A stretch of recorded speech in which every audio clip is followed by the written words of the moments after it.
सोलापुरातील पूर्व भागात माय डिनिम या ठिकाणी होलसेल दर रिटेल मध्ये उपलब्ध। 3 जीन्स मिळवा फक्त 1200 रुपयात आणि 3 टी शर्ट मिळवा फक्त 1000 रुपयात। विधानसभेच्या अधिवेशनात काल आमदार देवेंद्र कोठे यांनी सोलापूरकरांच्या प्रश्नांवर जोरदार आवाज उठवला। मी सकाळी 10ला सभागृहात आलोय, 12 लाख सोलापूरकरांच्या समस्यांसाठी बोलतोय असे म्हणत त्यांनी शासनाचे लक्ष वेधले।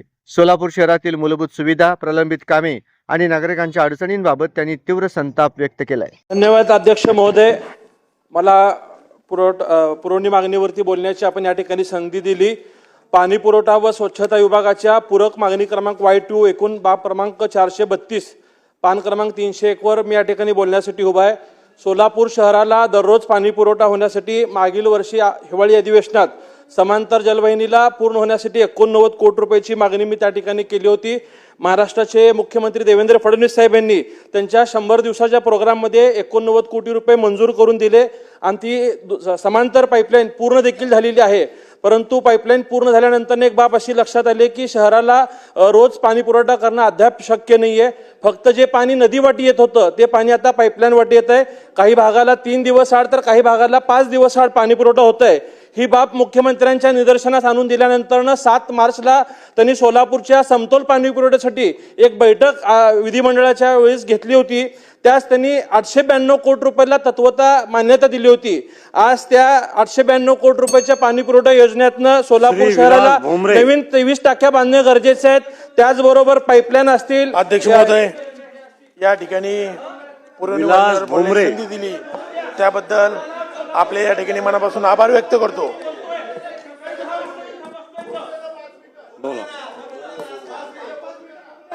12 लाख सोलापूरकरांच्या पाण्याच्या प्रश्नासाठी बोलायला उभारलोय।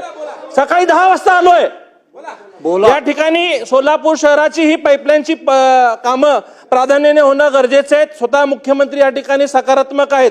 आज सुद्धा आम्ही मुख्यमंत्र्यांना भेटलोय, पालकमंत्र्यांना, आम्ही चीफ सेक्रेटरींना भेटलोय। त्यांनी आम्हाला असं आश्वासित केलंय की या 892 कोटी रुपयाचं टेंडर या 4-8 दिवसात लवकरच काढण्यात येईल। परंतु माझी शासनाला अशी विनंती आहे की प्रथम टप्पा असेल किंवा द्वितीय टप्पा असेल, या दोन्ही टप्प्यासाठी शासनाने निधीची तरतूद या ठिकाणी करावी, जेणेकरून या 892 कोटी रुपयाचं काम वेळेत पूर्ण झाल्यानंतर सोलापूर शहराला रोज पाणी पुरवठा होणार आहे। यासाठी या शासनाने प्रयत्न करावे। त्याचबरोबर नगर विकास विभागाच्या बाब क्रमांक 101 मध्ये मी या ठिकाणी मागणी करताय। सोलापूरचे ग्रामदैवत शिवोगी सिद्धरामेश्वरांचे जे अतिप्राचीन मंदिर आहे हे अमृतसरच्या धर्तीवरती तलावाच्या मधोभागी आहे। हे लोकसहभागातनं 12व्या शतकात स्वतः सिद्धरामेश्वरांनी खोदून काढलेलं तलाव आहे। याच्यासाठीही शासनाने 10 कोटी रुपयाचा निधी द्यावे।